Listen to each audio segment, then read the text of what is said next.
What's up, guys? Logan here with Presently Impermanent, and in this video we're going to be talking about the sixth chakra, the third eye. This one is a wonderful subject. It's probably my favorite chakra, and it's the one that I've connected with the most in terms of my practice, and it's actually what's allowed me to go deeper with other chakras. Now, if you haven't seen the video before this on the fifth chakra, the throat chakra and the third eye work really well together. The throat chakra opens up all other chakras, and you can use throat friction in order to jump into chakras. But when I first started practicing throat friction, I would practice with the third eye, and I highly recommend the book by Samuel Sagan, Awakening the Third Eye. It's a yellow book. It's an older book. The guy who made it was actually a palliative care doctor, and he was French. And he realized one day, like, what he was doing. I believe there was an event where he essentially had this patient who was on the brinks of death, and she coded. And so a bunch of doctors and nurses performed CPR. They put a pacemaker in her, and within 24 hours, she was back on the ward and like doing well, right? She's pretty much comatose. And all the doctors, Samuel noticed that all the doctors and nurses were like high-fiving, and they're like, we did so good. We saved this person's life. And he was just like, you didn't really. You just prolonged the inevitable.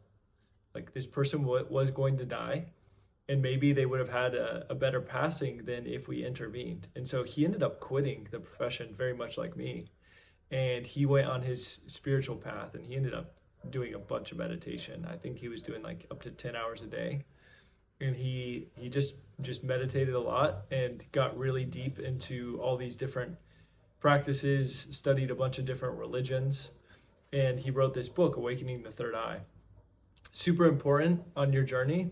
It can be relatively dense, but it's a book where you're not going to learn it. You can't pick it up and just read it. You have to pick it up and practice it. But it's absolutely changed my life. So the third eye, it's called Bhru in Hindi or Sanskrit. It means two-petaled and eyebrows. So between the eyebrows, right? Right here is where you'll feel it. That's the energy center. And the interesting thing about this is there's a lot of speculation about where it's actually located in the body, and we'll dive into that in a second. But the color associated with it, if you want to close your eyes and try and visualize it, purple or indigo. The element is light, so you can also just visualize light right here. And the sound, Om, very common sound that you probably heard before if you've done any meditation. The two big things about this: perception, so your ability to see things, and portal, so your ability to perceive other dimensions as well. And it's very much a portal into self-growth. When you are connected to your third eye, you are connected to your deepest self, and you're also going to be able to perceive things that other people can't see.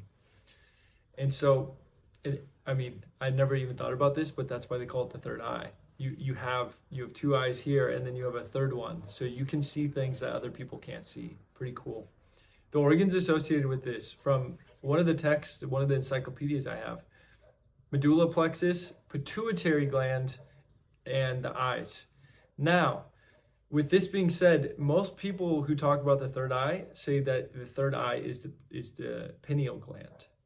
Okay, from my studies, I believe that is true, but you might see conflicting evidence. I believe in the text that I'm reading now, the encyclopedia, they say pituitary gland is third eye, and they say that the seventh, the crown chakra, is pineal gland. So there's a lot of speculation with people, but most people are saying that the sixth chakra in the Hindu system is the pineal gland. And the pineal gland is really important because it secretes melatonin, so it's really important for sleep. If you want to improve your pineal gland in your third eye, you should wake up in the morning and get some morning sun. And despite what a lot of people say, The sun is not as dangerous for you as you might think, especially in the morning and like after probably 4 p.m., depending on where you live, when the sun is not as strong. Now in the morning, when the sun's just coming up, you can actually look at it directly. And if it's a little more strong, you can like do this with your eyes and just squint. But the light actually helps open up the pineal gland, and it helps the circadian rhythm, which is coming from the secretion of melatonin. So if you can get your circadian rhythm back into circuit, your pineal gland and your third eye is going to be working much better. And so another thing I'd recommend is trying to get more consistent sleep, and not by getting consistency with your hours, getting consistency with when you go to bed. If you can be more regular with that, not eating too late at night and going to bed at the same time, you'll definitely feel a difference, and your regulation for sleep will be much better. Now, the third eye is really your potential futures. So I have written down here ability to see related to self-image. And I also have projects self-image, which creates a response from others. So we'll dive into this right now. The ability to see related to your self-image. So when you are able to feel and resonate and meditate with your third eye, you can begin to open up and understand the world from a different perspective. And you can also understand the world with a better relation to yourself. So you can actually visualize futures for yourself, and you can believe them. Because the third eye essentially allows you to see things that might not be there right now. And you can see things from other people, and you can see things from yourself. And the really cool thing about the work I've been doing with the third eye, I went to a couple of retreats, and I've been working on this for the past, say, year and a half. And what I've learned is the more I've worked on the third eye, the more I've been able to tell people the truth very clearly, to the point where there's no emotional charge to it. It's just like, oh yeah, that came from source, right? It came from a connection that I have, where I can see something that other people can't articulate as well. But for me, the connection to the third eye, I can get a feeling sometimes where there's just a vibration. And because of that connection with myself, I can see more clearly my own future as well. I can see more clearly. I get better insights, better downloads, and I also have better discernment as to what to listen to and what to not. Now, project self-image, which creates a response from others. The more you work on your third eye, the more that you are able to see the future that's desired for you. And as we'll go deeper in this channel, understand that what we see in our eyes is actually a projection. Okay, so the world that we live in is a projection of what's inside of us. Where I'm sitting right now, I wouldn't be here if I didn't believe I could be here, right? And so the more that we can believe in our intuition, and if our intuition is saying, hey, Logan, you got to go to this city right now, and you need to go get some body work done from a natural healer so you can learn from him. If I didn't believe that, I wouldn't have the response from my reality to go do these things. I wouldn't be getting text messages from friends saying, oh yeah, you got to go to this place. I wouldn't be getting receptivity from people I'm texting to do body work on me while I'm here. They just wouldn't respond. And so the more you can work on your third eye, the more you can build your confidence with what you see and what your intuition sees. The other thing I have on here is the chosen path. So being connected to your third eye will allow you to see more paths and allow you to have the confidence to choose the one that's right for you. Now, how do we open this puppy? So the pineal gland, right, it works with melatonin, and some people also say, I believe people say that it releases DMT as well. It can release DMT. Now, the interesting thing about the word pineal gland, pineal has the root pine. And if you look at a pine cone, it's shaped very similarly. I actually had a buddy, he went to one of the, I believe the Capitol building, where the founding fathers have a monument for them. And the tour guide that he was listening to at the time was talking about the building and how the founding fathers, some of them were in their 20s and they went against the British, and they knew the second they signed that declaration, they'd have people coming for their heads, and they went for it because they believed in something. My buddy looks up at the building and he's like, "What's the significance of those pine cones?" And the guy's like, "Oh, I think the fathers just really like nature or something." And my buddy was tapped in, and he's just like thinking in his head. He's like, "Yeah, right.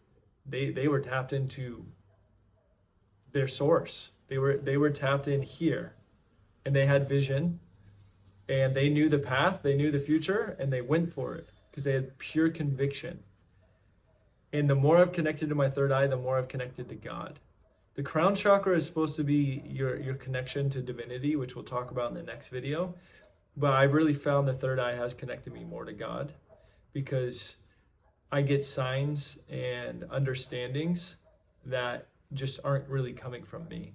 So there's like a connection with divinity. And this is why like a lot of people who are great, and they have a connection, like the founding fathers, I believe they had a connection to that. When you have a connection to that, you are so convicted. It doesn't matter if the British are going to kill us. This isn't right. We'll die if we have to, but we're going to fight for what's right. So that's really what it's about. And if you look into other religions, like Egyptian religions, you can see eyes everywhere. They have some eyes that are shaped like pine cones. And a lot of these civilizations understood anatomy and dissection. Like if you've ever dissected or seen a brain or a dead body, you view reality in the world completely differently. And there are people who have studied these things very in depth. From our past, our ancestors have cut apart bodies and looked at them and observed them and understood them. And a lot of cultures keep referencing the pine cones. So it's really interesting. Pine cone, pineal gland.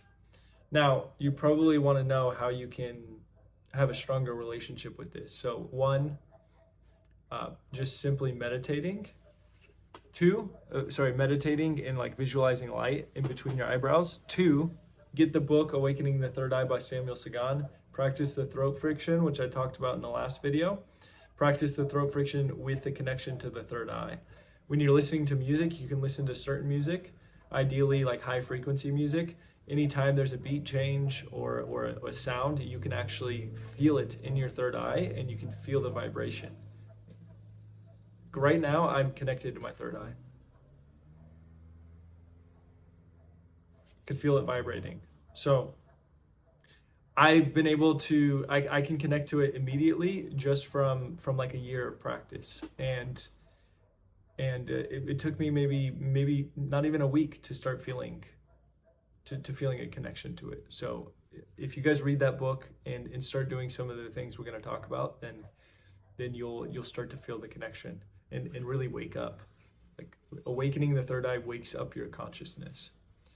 And talking about that, there's a reason why there are certain things in society that constrict us from being able to connect deeper to source. One of those things being fluoride. So there's a lot of speculation in the medical community about fluoride being good. There's a lot of books, a lot of resources, a lot of research about fluoride actually being detrimental to the brain and childhood development, but they're still putting it in the water source. So it's really interesting. There is a small caveat. Fluoride is a natural occurring substance. So I believe fluoride from natural spring water is not bad. fluoride from a lab is very bad, and there's fluoride in the toothpaste. So they put fluoride in the toothpaste, fluoride in the tap water.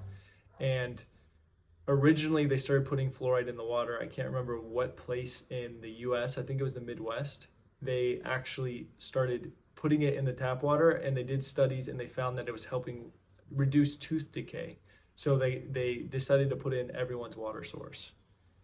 But after they did research on it, they found that the fluoride was actually causing cognitive delay in children and a lot of different impairments. And they never took it out of the water source. So now we have fluoride everywhere. I think it's all over the world. But it's really bad. So you want to drink natural spring water, and you want to get a water distiller. I can put a link below. The company I recommend is Pure Water, and if you want a discount code anti-sugar daddy, you can use that. But I have about the $900 model. It works really well. That distills the water. It removes pretty much all the impurities. Most other water filters, like a Brita filter, it's not going to do that. Reverse osmosis, I don't even think removes fluoride. So you want a distiller, and then you can remineralize the water with mineral drops. That will help significantly. Throat friction, which you would learn in that book, Awakening the Third Eye, really, really good to practice, and then tap into the third eye during the meditation. And then also regulating your circadian rhythm. So waking up in the morning, going out at first sun, right when the sun's rising, and go and stare at the sun. The sun will not burn your retina if you look at it first thing in the morning or in the evening when it's going down. You can tell if you're gonna burn your eyes. I've looked at the sun before, and then I look over and I can still see like a glare, like the sun's still blinding me. That's not good. But if you do it first thing in the morning, you can look at the sun and then look down, and there's no burn. And that will actually help you regulate your circadian rhythm. On top of that, go to bed at the same time every night. Your circadian rhythm will begin to balance. Melatonin will be better.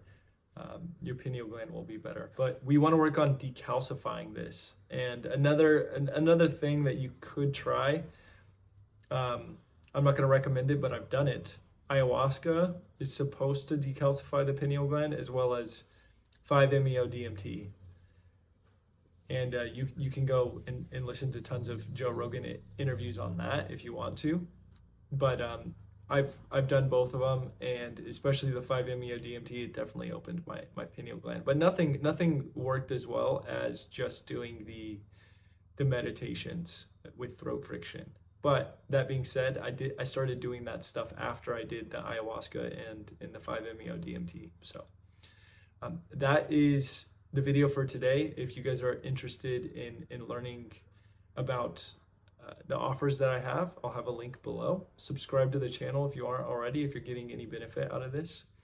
And if you guys want to have more access to me, I have a monthly membership community. It's super cheap, but you can pop into the Telegram group, ask questions, meet other people who are like-minded, and raise your level of consciousness. So if you're interested in that, click the link below, and I will see you tomorrow. Late.